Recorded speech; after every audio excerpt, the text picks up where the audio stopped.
Gorgeous souls, viewers, and listeners, welcome to this episode of Heart and Soul, the last one in 2024. And it's all about enjoying the Christmas time or getting the most out of your Christmas celebrations. And I know sometimes we have to do things like meeting the in-laws or going to our families, or there's so much to do.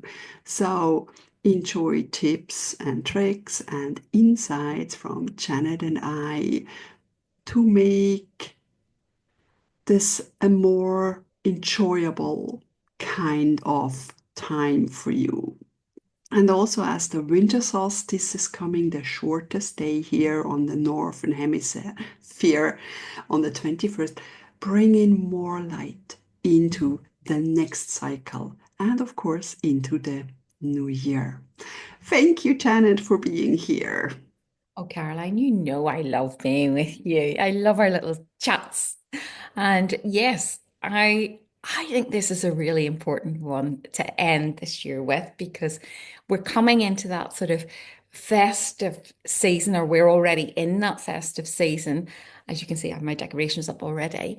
And it can be quite a challenging time. And uh, Caroline and I, both as empaths as well, and introverts a little bit too, it can become so overwhelming.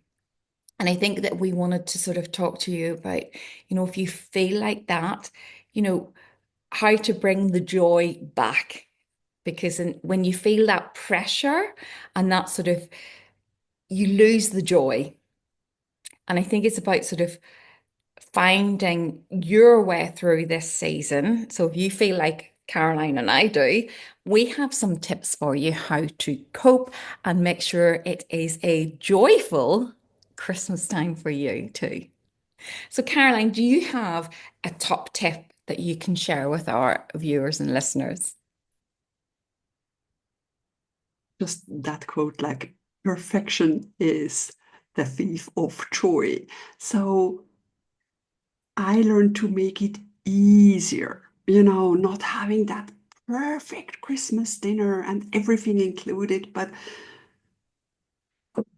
easing up, asking for help, and of course, just the most precious gift is time. And I mean, the older and wiser I get, I really appreciate having that time and space and enjoying that time with loved ones. And less about cooking that dinner for 5, 6 hours, but being together, and less is more, definitely, with that. And yeah, like you said, it's so much that built up. And I had it this year too. It was very busy working and meeting many friends like you in person, which is always great. But if there's something every day and I didn't have that time just for me, or just, take a breath and be, and it can catch up. And last week I realized I was looking forward to sort of, okay, I work Thursday, Friday, Saturday, so finally Sunday is there, and then I go, and it's sort of like I was sort of waiting till the days are over, and that's a sad way, isn't it?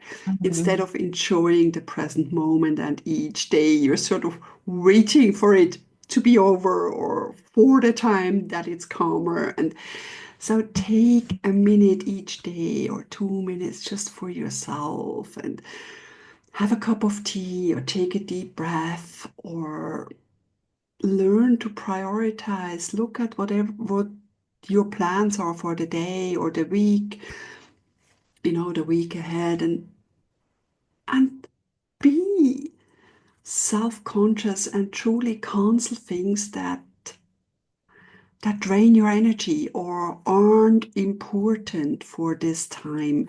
Maybe things you can reschedule for January. It's always nice to meet friends in January as well. It's you don't have to do it all just before Christmas or just in that time as well.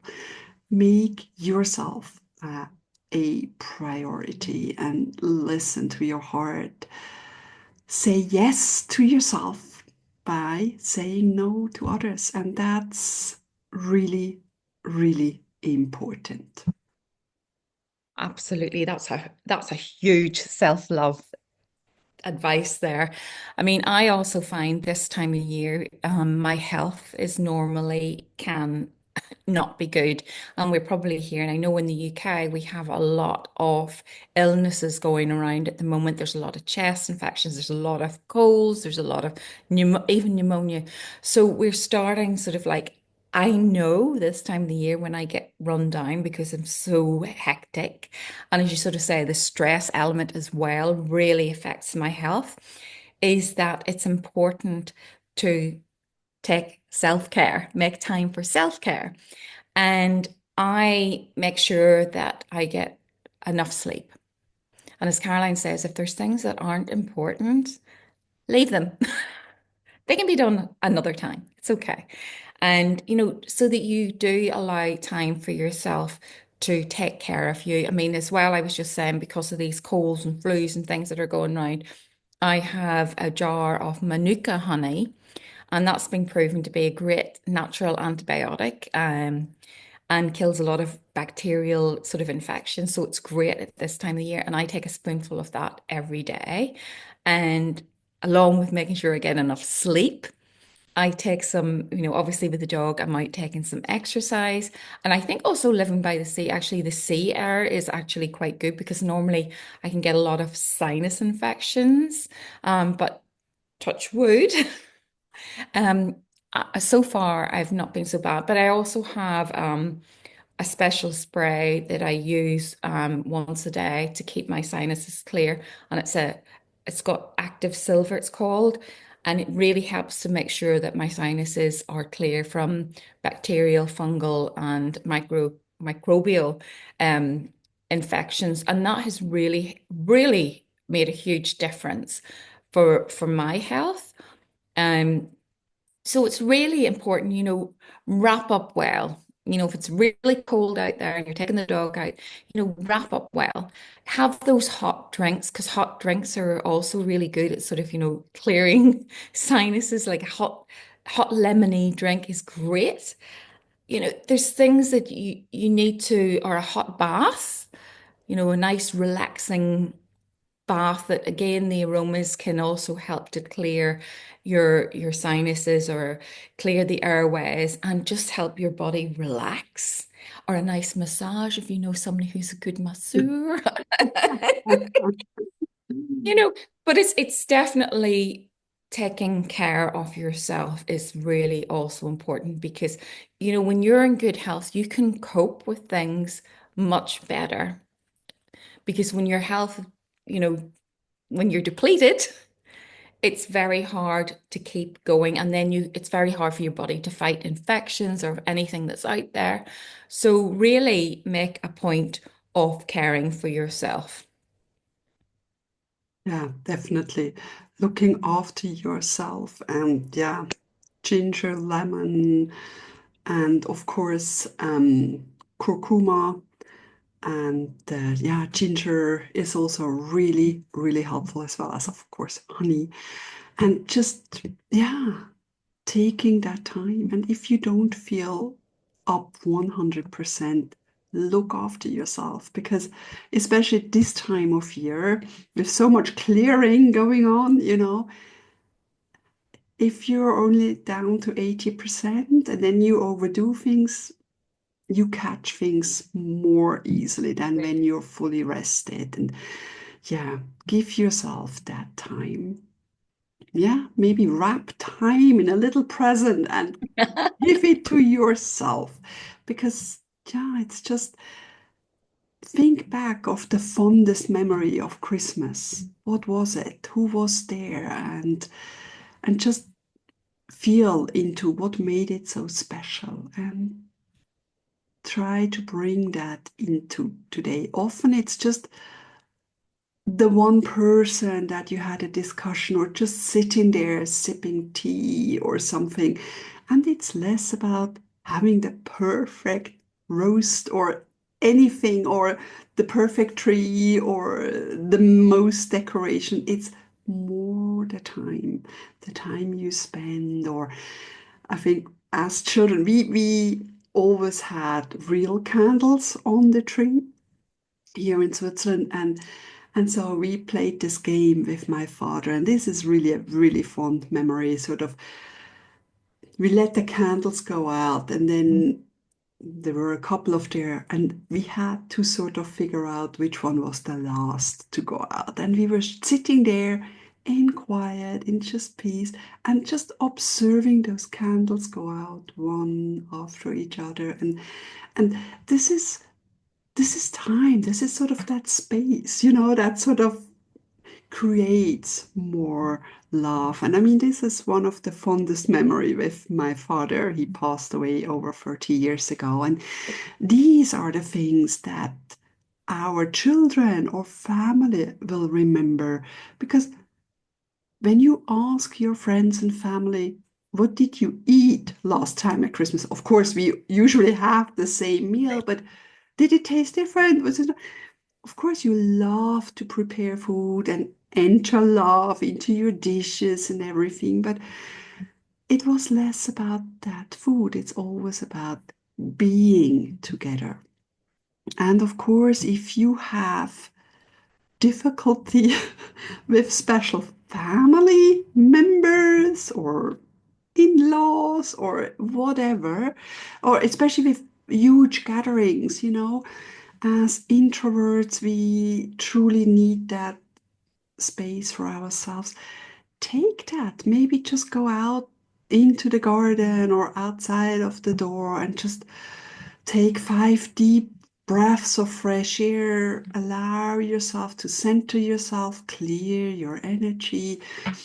Ask your guardian angels to protect your energy, and then take another deep breath and go back in and just observe. What helped me is sort of not being pulled into this kind of Drama. energy Mhm. or discussions, and just sitting there and observing with loving eyes and just, yeah, oh, okay, my father and brother, they're at it again, or whatever is happening, or just say, oh, my mother-in-law, she complains again about me. We can never make other people happy, or we can never change other people. We can only change how we react to them. And if we are more centered, more at peace with ourselves, we can bring that to the table.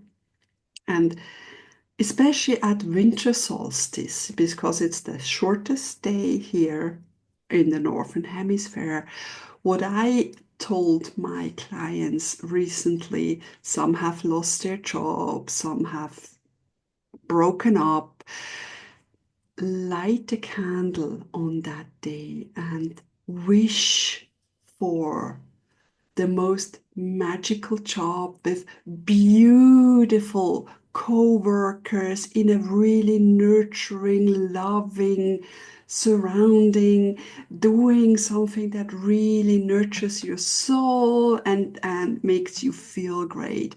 Or if you're looking for a relationship, take that time and imagine really a supportive partner in your life where you share interests and hugs and all that kind of, and light that candle with that wish forward. And you can do that with family members too, sort of like, okay, I am imagining or I'm wishing for a really peaceful, gentle, loving Christmas dinner with my families where we all really support each other, understand each other, and come together heart to heart and send that wish forward and sort of like an intention. And I think that really works great because sometimes you have family members always complaining about their health and it really drains your energy. So you just imagine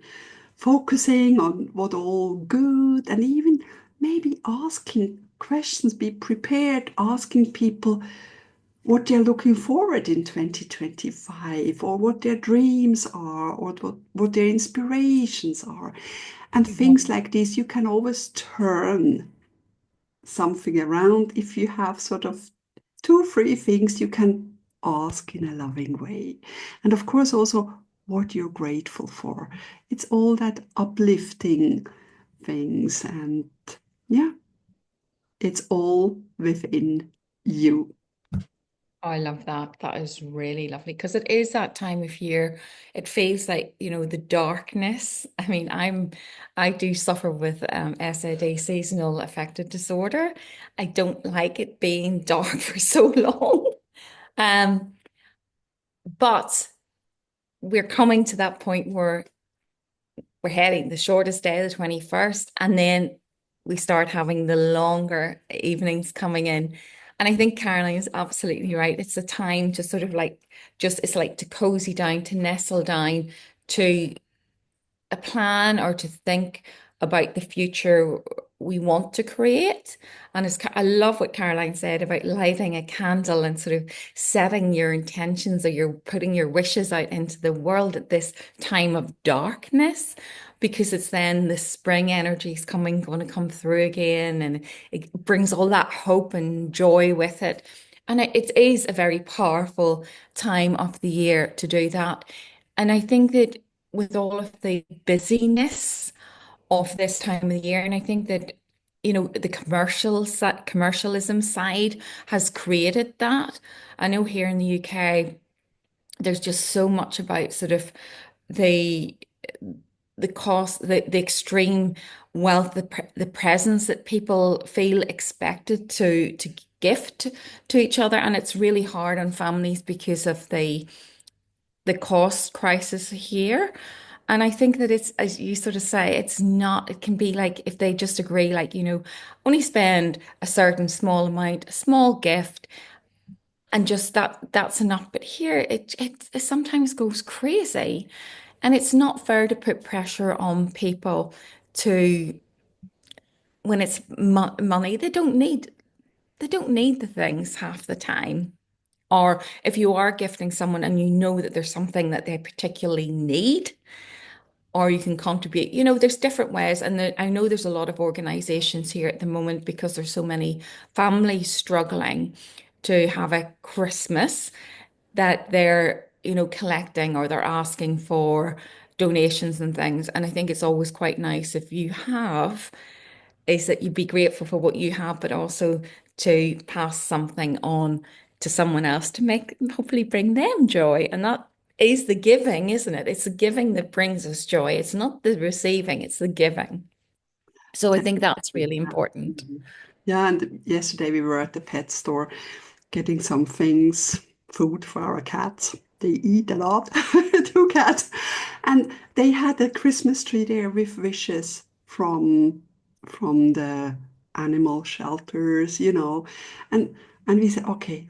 And then we both, my daughter and I, we were together, picked one, and then we got some food or some chewy things for the pets. And I love that because yeah, you can do it for animals, but I also saw, some villages and shops, they have Christmas trees with wishes for children that their families really can't afford it. And you can get that, buy the things, wrap it, and bring it in and just lighten someone's joy. And often it's those children's and families, they are so happy to receive something and so grateful, and they don't ask for the big things, not a Prada bag or something, but socks or that one toy they truly love. And I think that has been forgotten the Yeah. last couple of decades. It's sort of truly thinking about something special you want. Because I remember when my children, then they had the catalogs, in the toy store and they went, oh, this and this and this and this. And I said, what do you truly want? Yeah, but this. So not what. everything you like, but what is one thing you truly want that, you still find useful in half a year, or not just to Yes. have Yes. the present. And this is important. And I mean, we, as in my family, we don't give each other gifts. We just give presents to the children.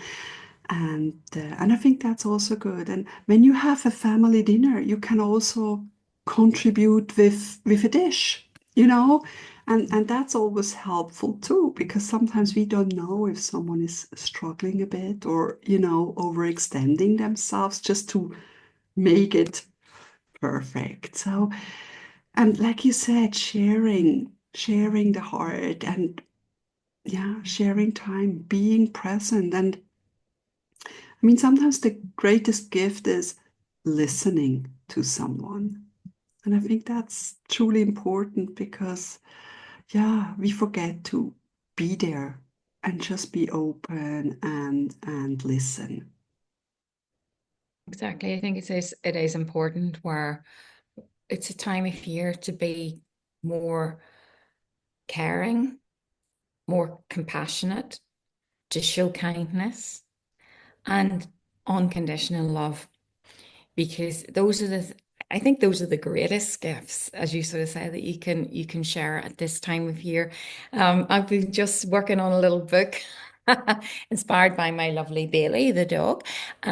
Bailey's Christmas Miracle, and it is about a little dog who gets abandoned and then found by a lovely girl who takes her in, and they, become friends. And it is about sort of that feeling of being lost. And this time of year as well here, because of issues, there's a lot of animals are being just abandoned. And it breaks my heart. It absolutely breaks my heart that how can you do this? But I mean, it's just that things have got into such a bad state. Um, and it's so unfortunate because those poor animals don't know. They haven't done anything. They haven't. So, this little book, I hope that when I get it out there, that a percentage of each sale I will donate to the Dogs Trust here, because there's so overwhelmed, so overwhelmed. I mean, I keep saying that maybe we get another dog. Maybe we adopt another dog. I'm not sure how she would feel about it. It would have to be the right one. Mhm. Mhm. Yeah, But it is. it Yeah. is, it's really, so there is a lot of struggling out there. At the same time, we're seeing so much wealth on one side, and that poverty, that divide again, that we haven't seen sort of like from the Victorian era, let's say. It's starting to really manifest now, which is unfortunate because, sometimes the people who are who are struggling are working the hardest. And Mm, mm, no. anyway, we should all, it's in the gift of giving. It is, and kindness and a smile, and it doesn't have to cost much, and we don't have to go overboard, because sometimes just a little something is really truly wonderful. And yes, take care of yourself. Listen to your own body's needs, when you need rest, and go forward with that, because you can bring that peace and calm to any situation, and then you're helping so many people, because you never know. Others in your family might feel the same, and if you can give them a little gift of peace and calm, or allow them to be themselves, because we all sort of dress up, we all sort of pretend everything is hunky-dory, and then we are sitting there smiling, and sometimes we are just sad. Allow yourself to be you, and allow others to be themselves as well. And yeah, hug people, bring more light into this world. And we have previous episodes of intentions and wintering and all these kind of things. Maybe share this episode with a friend that could do with some uplifting inspiration, and learning, learning to take things easier and be gentler, more loving towards oneself. And that's the magic of this time of year. Thank you. Yes, this was our last episode in 2024. We'll be back on 7th of January in 2025. I wish you all a wonderful holiday season and a good start into 2025. And if you have time between Christmas and New Year or till the next episode, go back, re-listen to previous episodes, and you will always find some little nuggets and wonderful, heartfelt, soulful inspiration. Thank you so much for being with us. Lots of festive, loving, and joyful light blessings to you all at this time, and see you next year.